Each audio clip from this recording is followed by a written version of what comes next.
Hey everyone, Reid with Valor, and we're going to talk about in this video today we're going to talk about how the sitting president of the United States believes that slavery should be legal. Let's go ahead and get started.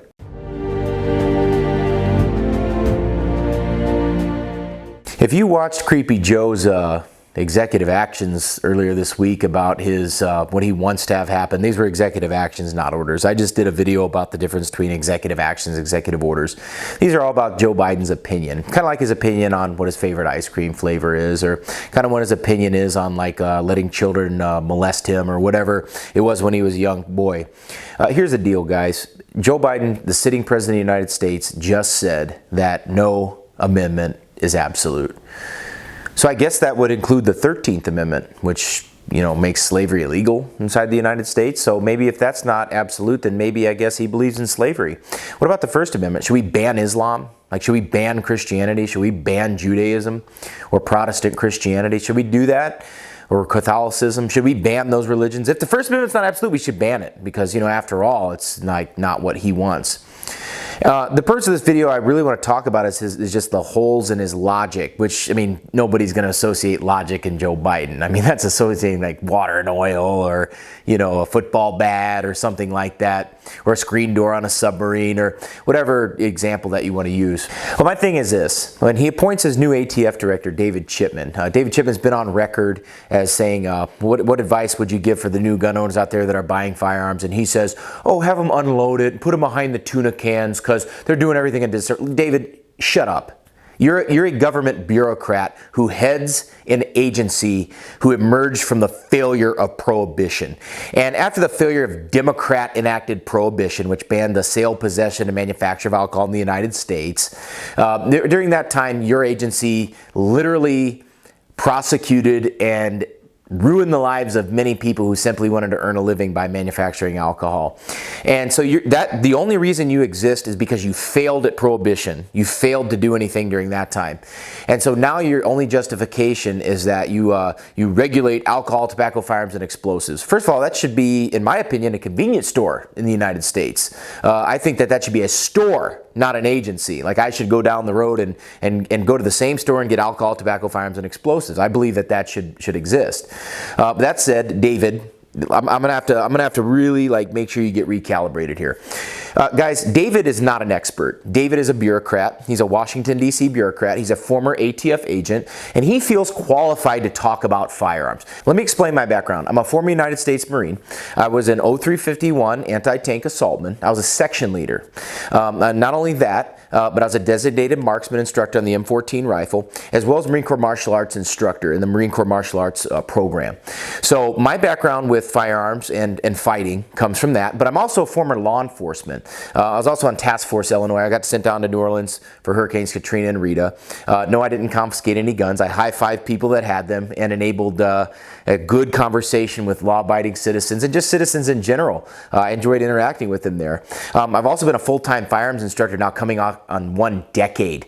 Multiple shooting accomplishments. Guys, my resume is available. Nobody needs to worry about that stuff. But I'm here to tell David Chipman, you're a government agent, dude. Like, literally. And the federal government's standards for firearms proficiency is about like, and you know, I'm sorry, but the minimum standard of the federal government, which is what the ATF is, these federal agents, they're the ones that shoot people in nightclubs after doing backflips, like the guy in Denver, the FBI agent. They're the people that shoot women and children, like at Ruby Ridge with Randy Weaver. Lon Horiuchi, right there at you. I remember you, buddy. And you know, the other thing is we got to look at is, that these federal agents are so minimally skilled. They're so like non-proficient. They're so ridiculously unqualified to give advice for firearms. Now this guy's heading the ATF. So the federal agent of any agency, whether that's the Secret Service or the Marshals or, you know, the FBI or any of them, the ATF, like the firearms proficiency that they require out of their agents, guys, is like as low as you can possibly go. I mean, we're talking literally the cream of the crap. We're talking about people that probably couldn't even graduate Pistolcraft 1. Like if I put them through the pistol test that we have at the end of Pistolcraft 1, they would fail miserably. I've got people that can outperform them by a large margin. So just because they're a federal agent doesn't mean that there's some gunslinger extraordinaire, you know, this person that's some pistolero, you know, some individual that knows anything about firearms. Because no offense to you federal agents, well, actually, yes. Every offense intended to you federal agents out there, you guys aren't half as hard as you think you are. I've literally got 14-year-old girls that can outshoot you by a large margin. David, listen. I've got 14-year-old girls that would outshoot you on camera, in public, whatever, that have graduated my pistol classes. And rifle classes, forget about it. It's not even going to be fair. I've got 14-year-old girls who will make you look like the most impotent little beta cuck in existence. Not that they need much work, but when it comes to firearms, I could have literally 14-year-old girls who could annihilate you on a range in terms of shooting skill. So you are not qualified to give advice to firearms owners. You first-time firearms, people out there getting guns to protect your family, good on you. Welcome to the fold. Welcome to the Second Amendment, and welcome to America more importantly than that. Don't take advice from a government bureaucrat who has trained like 40 hours of firearms. He's really not qualified to give firearms advice. I think he needs to shut his mouth. I think he needs to be quiet. I think he needs to go away. I think he doesn't need to give any advice whatsoever. And David, if you really want to put the Pepsi challenge out there, brother, hey, listen, anytime, any drill, any range, any test of skill, pistol, rifle, shotgun, submachine gun, doesn't matter. I will openly shoot in front of you and beside you, whatever you want to do, and you're going to get embarrassed, you're going to get spanked. People are going to see that the head of the Bureau of Alcohol, Tobacco, and Firearms is a little peon, Lilliputian tyrant wannabe.